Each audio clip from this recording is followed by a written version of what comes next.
Kaum sind die BAFA-Zahlen publik gemacht worden, wollen die Politiker aus allen Lagern schon wieder Änderungen an der E-Auto-Förderung. Herzlich willkommen zur Ausfahrt TV Show. Heute geht es nochmal um die BAFA E-Auto-Förderung. Ich schaue mal, was die Politik an Nachbesserungen fordert und ob sich das überhaupt umsetzen lässt. Dann habe ich noch ein paar News aus aller Welt für euch zusammengestellt. Ich erlaube mir hier mal zwei Grüße rauszusenden. Einmal an meinen Freund Mike, dessen Hochzeit ich letzten Donnerstag bezeugen durfte, und dann noch an Carsten, mit dem ich auf der Hochzeitsfeier übereingekommen bin, dass eigentlich jeder Mann einen Unimog braucht. In der letzten Folge der Ausfahrt TV Show habe ich euch ja die Zahlen der BAFA zur E-Auto-Förderung auseinandergenommen. Die Politik hat sich schon unlängst zu Wort gemeldet und fordert Nachbesserungen bei der Förderung. Was mich schon ein wenig stutzig macht, denn diese wurden doch gerade erst am 19. Mai von eben dieser Politik beschlossen. Gibt es da keine Hochrechnung, was da passieren könnte? Also war man sich nicht darüber klar, wie die ersten Zahlen aussehen würden. Und zu guter Letzt, was machen diese Politiker eigentlich beruflich? Kurz sortiert, die CSU in Form von Söder und Hoffmann will die Förderung zugunsten europäischer Wertschöpfung umbauen. Die SPD in Form von Roloff und Kadematori will Luxusmodelle raushaben. Die Grünen unterstützen das und wollen die Einkommensgrenze auf 60.000 Euro senken. Die Linke hält Plug-in-Hybride für fragwürdig und will stattdessen gebrauchte E-Autos fördern. FDP-Chef Kubicki und die AfD wollen die Prämie ganz streichen. Kubicki, weil sie nur französischen und chinesischen Anbietern und reichen Eltern helfe. Zu jedem dieser Punkte komme ich gleich. Bevor ich die einzelnen Ideen der Politik beleuchte, will ich euch mal ins Bild setzen, welche aktuellen großen Förderungen wir denn in Deutschland im Mobilitätssektor überhaupt haben und wer davon jeweils profitiert. Die wohl älteste Förderung ist die Subventionierung von Dieselkraftstoff in Höhe von 18,4 Cent pro Liter aktuell gegenüber Benzin, die bereits 1939, natürlich mit anderen Zahlen, initiiert wurde und den Staat aktuell etwa 7 Milliarden pro Jahr an Steuergeldern kostet. Die Förderung ist ebenso unauffällig, weil an der Tanke eben nicht steht, dass jeder Liter Diesel für dich subventioniert wird. Sie kommt Unternehmen und Privaten zugute. Dann haben wir in Deutschland das sogenannte Dienstwagenprivileg. Soll heißen, ein Arbeitnehmer kann von seinem Arbeitgeber einen Dienstwagen bekommen, den er auch privat nutzen kann. Dabei muss er den geldwertenden Vorteil mit 1% des Bruttolistenpreises pro Monat auf sein Bruttogehalt aufaddieren lassen. Nach Abzug der Steuern wird die Summe wieder subtrahiert. Als Pi mal Daumenwert kann man festhalten, dass man ein Fahrzeug mit einem Listenpreis von 50.000 Euro am Ende mit gut 250 Euro weniger netto bekommt. Dazu kommt dann noch der Weg zur Arbeit, wenn man dann einen hat. 0,03% des Listenpreises je Entfernungskilometer und Monat. Beim 50.000er sind das 15 Euro pro Kilometer, bei 20 Kilometer also nochmal 300 Euro geldwertender Vorteil obendrauf. Der Arbeitgeber schafft das Fahrzeug an oder least es, kommt auch für Service, Wartung und Versicherung auf und bezahlt in der Regel auch die Tank- bzw. Ladekosten. Das kostet den Staat pro Jahr gut 4,2 Milliarden Euro plus 0,72 Milliarden extra Vorteil für E- und Plug-in-Hybrid-Dienstwagen, denn elektrifizierte Dienstwagen müssen nur mit 0,5 bzw. 0,25% statt 1% versteuert werden. Profitieren tun davon meiner bescheidenen Meinung nach im Großteil die deutschen Hersteller, da diese beim Firmenleasing bevorzugt werden und Angestellte in gehobenen Positionen, denn wer bekommt denn sonst einen Dienstwagen? Dann gibt es die Pendlerpauschale, die Arbeitnehmer unterstützen soll, die es sich nicht leisten können, am Arbeitsplatz zu wohnen. Pro Entfernungskilometer zur Arbeit kann man seit einem Jahr 38 Cent von der Steuer absetzen, ab dem ersten Kilometer. Hier schießt der Staat rund 5 Milliarden Steuergelder hinzu. Durch die Erhöhung werden es ab 2027 knapp 7 Milliarden sein. Sie gilt für alle Angestellten, die nicht am Arbeitsplatz wohnen können oder wollen, quer durch alle Einkommensschichten. Seit 2023 gibt es dann noch das Deutschlandticket. Einst für 49 € im Monat eingeführt, zahlt man 2026 63 € für eine Monatskarte, mit der man deutschlandweit alle Busse, Bahnen und Regionalzüge nutzen kann, von Flensburg bis München, nur eben nicht ICE, IC oder EC. Dafür werden bis 2030 pro Jahr 3 Milliarden zur Verfügung gestellt. Für alle, die den Nahverkehr nutzen können und wollen. Und für den Tankrabatt 2026 hat der Staat in 2 Monaten gut 1,6 Milliarden weniger Steuern eingenommen. Für die 2 Monate wurde der Sprit an der Säule mit 17 Cent pro Liter verbilligt, für jeden, der in dem Zeitraum getankt hat, Privatpersonen wie Unternehmen. Rechnet man das alles zusammen, so kommt man auf eine jährliche Bezuschussung der Mobilität oder besser der Individualmobilität von gut 22 Milliarden für das laufende Jahr 2026. Somit ist die E-Auto-Förderung die einzige Maßnahme, die auf das Einkommen der Antragsteller abstellt, nicht aber auf deren Vermögen. Spannend ist an dieser Stelle auch ein Argument, das man mir zur Legitimation der Spritpreisbremse entgegengehalten hat. Da schrieb mir jemand in einem Kommentar, dass die Spritpreisbremse quasi nichts gekostet hat, weil man ja durch die höhere Benzinkosten mehr Umsatzsteuer eingenommen hätte. In Bezug auf diesen Punkt sehe ich das Argument allerdings als schwierig, weil der Tankrabatt ja auch von der Industrie genutzt wurde, die die Umsatzsteuer gegen ihre Einnahmen geltend machen kann. Bei der E-Auto-Förderung hingegen werden ja nur Privathaushalte gefördert, die ihre Mehrwertsteuer zu 100% leisten beim Kauf auf den Kaufpreis, beim Leasing eben auf jede einzelne Rate. Bei der Anschaffung eines Fahrzeugs für 20.000 € entfallen ja schon 3.193 € auf die Mehrwertsteuer, die vermutlich nicht eingenommen werden würde. Ach komm, das lassen wir jetzt, das sind wirklich zu viele Zahlenrechenspielchen, die weder Spaß machen noch wirklich etwas erklären. Wieder zurück zu den Forderungen der Politik. Der Forderung zur Abschaffung der E-Förderung steht gegenüber, dass bereits die Hälfte der bewilligten Anträge aus der untersten Einkommensgruppe kommt. Dabei finde ich es unerheblich, ob sich rüstige Rentner, arbeitende Studenten oder einkommensschwache Haushalte die Förderung sichern. Wenn es ihnen dadurch möglich wird, ihre Mobilität vom Rohölpreis zu entkoppeln und dabei auch noch einen Beitrag für die Umwelt zu leisten, ist das in meinen Augen legitim. Die Förderung für Plug-in-Hybride an dieser Stelle abzuschaffen, finde ich kontraproduktiv. Zum einen machen die Plug-in-Hybride aktuell weniger als 10% der geförderten Fahrzeuge aus. Zum anderen sehe ich Plug-in-Hybride nach wie vor als legitimen Einstieg in die Elektromobilität, insbesondere aus psychologischer Sicht. Vor allem fände ich es aber verheerend, nach dem Blitzförderaus vom Dezember 2023 wieder das Vertrauen der Bürger zu ramponieren. Die Förderung von gebrauchten Elektroautos hat das Umweltministerium schon im Dezember 2025 in Aussicht gestellt. Im Januar 2026, nach der Bekanntgabe der Parameter der jetzigen Förderung, sagte Umweltminister Schneider, der Gebrauchtmarkt sei noch nicht groß genug. Eine Gebrauchtwagenförderung könne 2027 oder 2028 ins Konzept integriert werden.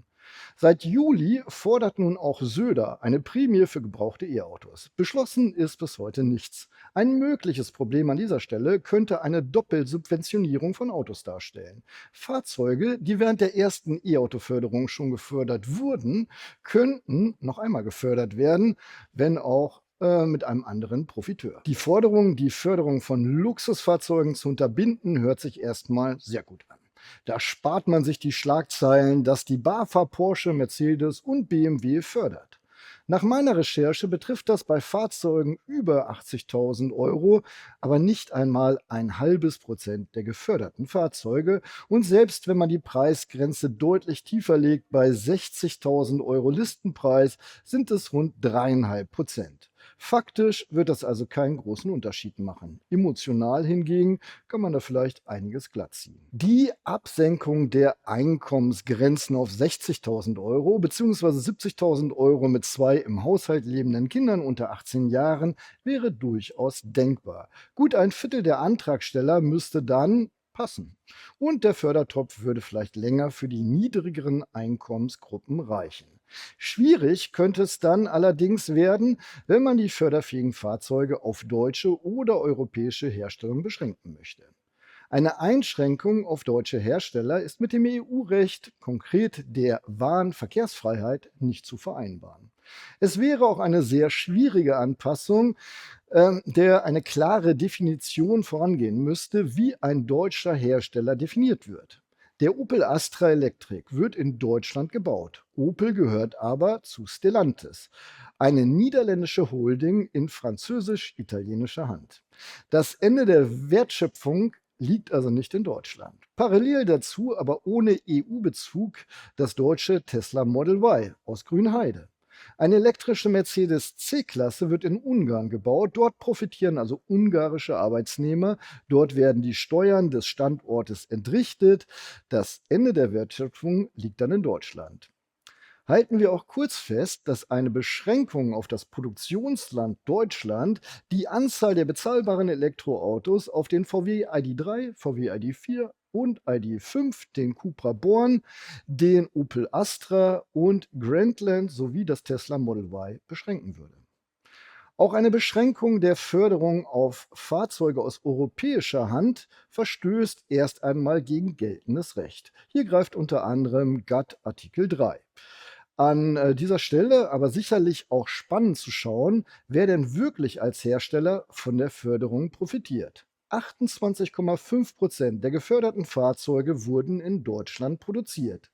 Davon allerdings jedes dritte ein Tesla Model Y aus Grünheide. 35,4% kommen aus anderen Teilen der EU, vor allem Tschechien mit dem Skoda Elroq. Fahrzeuge aus chinesischer Produktion machen 24,5% aus. Da sind aber auch Fahrzeuge wie der Cupra Tavascan oder ein Tesla Model 3 aus Shanghai eingerechnet.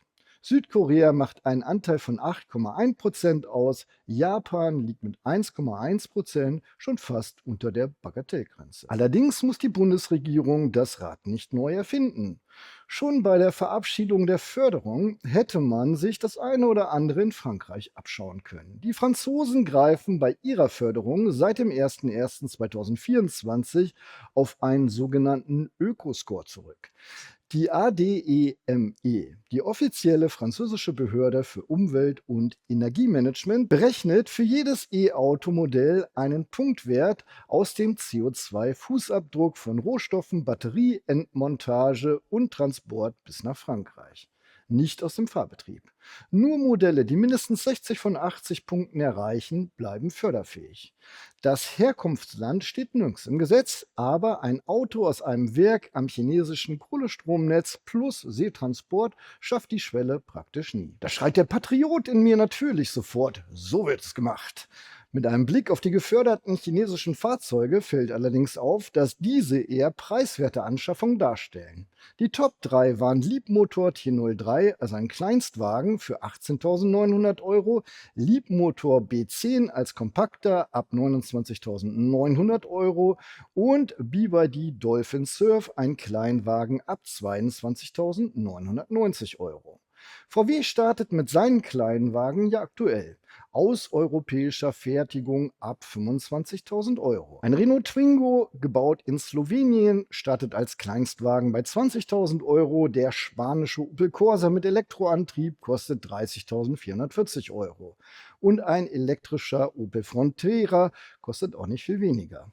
Nun muss man auch sehen, dass die chinesischen Fahrzeuge ausstattungsbereinigt doch mehr Leistung für weniger Geld bieten. Und an dieser Stelle muss man sich auch die Frage gefallen lassen, ob man die europäischen Hersteller schützen möchte oder einkommensschwachen Haushalten den Einstieg in die Elektromobilität ermöglichen möchte. Wenn die Politik wirklich etwas nachhaltig ändern wollen würde, dann sollte man die E-Auto-Förderung vielleicht auch nicht als etwas Einzelnes prüfen, die 0,75 Milliarden im Jahr, sondern die ganzen 22 Milliarden im Rahmen einer echten Reform unter die Lupe nehmen. Bin gespannt auf eure Kommentare. Dann schauen wir mal nach einem bezahlbaren Kleinwagen mit europäischer Wertschöpfungskette. Ihr klickt einfach auf den ersten Link unter dem Video und seht dann die Leasingangebote von meinem Partner leasingmarkt.de, Deutschlands Nummer 1 in Sachen Autoleasing. Für den Kleinwagen SUV Stromer Škoda Epic. 8 Angebote werden aktuell gefunden. Diese sortiere ich mir so, dass das preiswerteste oben steht und finde ein Angebot für 244 €, bei dem schon 10.000 Kilometer dabei sind, aber man muss das Auto 48 Monate halten. Auf der Detailseite ändere ich das mal auf meine üblichen 36 Monate und 20.000 Kilometer pro Jahr. Es handelt sich übrigens um die Basisausstattungslinie mit dem 56 Kilowattstunden Akku. Die Rate wird natürlich deutlich preiswerter, je mehr Förderung ihr bekommen könnt. Schaut euch auch auf der Detailseite in Ruhe die Ausstattung, die Basisdaten und auch die Informationen zur Förderung an. Vergesst aber auch nicht ganz nach unten zu scrollen, um zu schauen, was der Wagen verbraucht und welche einmaligen Kosten noch auf euch zukommen. Hier sind es immerhin einmalig fast 1.500 € extra. Wenn die Leasingrate für euch passt, bestätigt ihr das und dann müsst ihr nur noch eure Stammdaten eingeben, damit der Händler euch kostenlos und unverbindlich ein persönliches Angebot zukommen lassen kann. Alternativ schaut mal in die Deals. Das sind tagesaktuelle Leasing-Schnapper. Ihr erreicht sie über den zweiten Link unter diesem Video. Vielleicht ist ja auch für euch etwas dabei. Danke, dass ihr dieser Verbraucherinformation so geduldig gefolgt seid. Der ADAC hat die Ladeverluste von 5 aktuellen Elektroautos an Schuko und Wallbox ermittelt. Ladeverluste bezeichnen den Strom, der beim Laden genutzt wird, aber nicht im Akku ankommt. Gerade beim Wandeln von Wechselstrom in Gleichstrom, also AC zu DC, entstehen Verluste. Und diese Verluste fallen bei den 5 Testfahrzeugen eben ganz anders aus. Der aktuelle CLA als 350 IQ schneidet an der Steckdose am schlechtesten ab. 24,2% Verlust. Das Tesla Model Y als Sieger dieses kleinen Tests verliert gerade mal 12,7%. Beim Laden an einer 11 kW Wallbox ist die Spreizung nicht ganz so groß. Der Volvo EX30 verliert beim Laden 7%, ein Renault 5 E-Tech nur 5,1%. Irre. Könnte man jetzt eine schöne Schlagzeile draus machen, muss man aber nicht. Der an Schuko ladende Tesla-Fahrer gibt pro Kilowattstunde 0,64 Cent weniger aus als der Mercedes-Fahrer. Wenn man das auf 20.000 Kilometer hochrechnet, beim Verbrauch von 15 Kilowattstunden auf 100 Kilometer und 32 Cent pro Kilowattstunde, dann zahlt der Mercedes-Fahrer 19,22 € mehr im Jahr.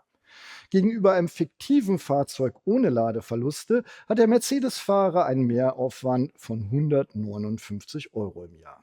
Bleiben wir bei dem Mercedes. An der 11 kW Wallbox hat er einen Ladeverlust von 6,9%. Ein deutlicher Unterschied zwischen den 24,2% an der Schuko. Wenn ich das Beispiel von oben wieder nutze, also 20.000 Kilometer, 32 Cent und 15 Kilowattstunden auf 100 Kilometer, dann spare ich durch das Laden an einer Wallbox pro Jahr gerade mal 87,73 €. Wenn die Anschaffung und Installation einer Wallbox also 2.000 € kostet, dann amortisiert sich das Ganze nach knackigen 22,8 Jahren. Dennoch, Dank an den ADAC, dass er sowas mal testet. Jaguar zeigt 5 Bilder zum Interieur des Jaguar Typ 01. Ich bin ja ein großer Fan dieser neuen Studie und weiß auch, dass ich damit ziemlich alleine bin. Das Interieur hingegen ist einfach nur schlicht. Ob das wirklich reicht, dem wohlbetuchten Autofreund das Geld aus der Tasche zu ziehen, vermag ich nicht zu beurteilen. Vielleicht wirkt es ja im Ganzen, wenn die Haptik der Materialien dazu kommt. Auffällig immerhin, dass man sich bei den Displays zurückgehalten hat. Den Innenspiegel als Display ins Dashboard zu integrieren, um den Jaguar Typ E zu zitieren, oder die Citroën DS, die hatte das auch, ist zwar romantisch, hört sich aber per se in der Bedienung schon ein bisschen nervig an. Am 6. Oktober wird das Fahrzeug dann endlich vorgestellt. Ach ja, die Überschrift der Pressemitteilung möchte ich euch nicht vorenthalten. Architektur mit Dramatik. Hä? So schlicht, so schlicht, dass es schon dramatisch ist, oder was? Immer nur Elektro? Nein, ganz selten gibt es auch mal eine News aus dem Verbrennersegment. Aston Martin unterhält eine Abteilung mit dem vielsagenden Namen Q. Also zumindest viel sagen, wenn man Teile der James Bond-Filme gesehen hat. Die bauen kleine Sonderserien wie jetzt 150 Fahrzeuge vom Typ Aston Martin Veyron. Unter der Haube ein 5,2 Liter V12 Biturbo mit einer Leistung von 850 PS. Von 0 auf 100 geht's in 3,1 Sekunden. Der Topspeed soll bei 344 km/h liegen. Mit einem Gepäckfach von 170 Litern geht er wohl kaum noch als GT durch. Schön anzusehen ist er auf jeden Fall. Bezahlbar wohl nur für wenige. Wer dennoch träumen möchte, kann sich den Veyron im Aston Martin Konfigurator zusammenbauen. Ohne Preis natürlich. Zum Träumen nehmen. Hyundai hat 250 Millionen Euro in sein Werk in der Türkei investiert. In Izmir sollen künftig neben dem Bayon und dem i20 auch der vollelektrische Ioniq 3 vom Band laufen. Zudem wurde eine Montageanlage für Hybrid-Batteriesysteme geschaffen. Der Marktstart des Ioniq 3 bei uns in Deutschland ist für den Oktober geplant. Ich bin gespannt, ob sich der in der Türkei gefertigte Ioniq 3 dann für den Ökoscore in Frankreich empfiehlt, beziehungsweise einer ähnlichen Richtlinie bei uns entsprechen würde. Und dann habe ich noch 3 Geburtstage im Angebot. Auf den Opel Kadett E folgt 1991 der Opel Astra F. Ich mag es nicht aussprechen, weil ich mich noch gut an den Wechsel erinnere. Das ist jetzt 35 Jahre her. Der Astra F also unlängst zum Oldtimer geworden. Den Astra gab es damals noch als Hatchback, Limousine, Cabrio und natürlich auch als Caravan, also Kombi. Über 4 Millionen Astras hat man ausgeliefert. Damit gilt er als meistverkauftes Opel-Modell überhaupt. Nicht ganz so erfolgreich im Abverkauf, aber eben genauso alt sind teuer die beiden Sportcoupés von Mazda. Der Mazda MX-3 und der Mazda MX-6 debütierten ebenfalls vor 35 Jahren. Am Ende jeder Sendung noch etwas Schönes wie versprochen.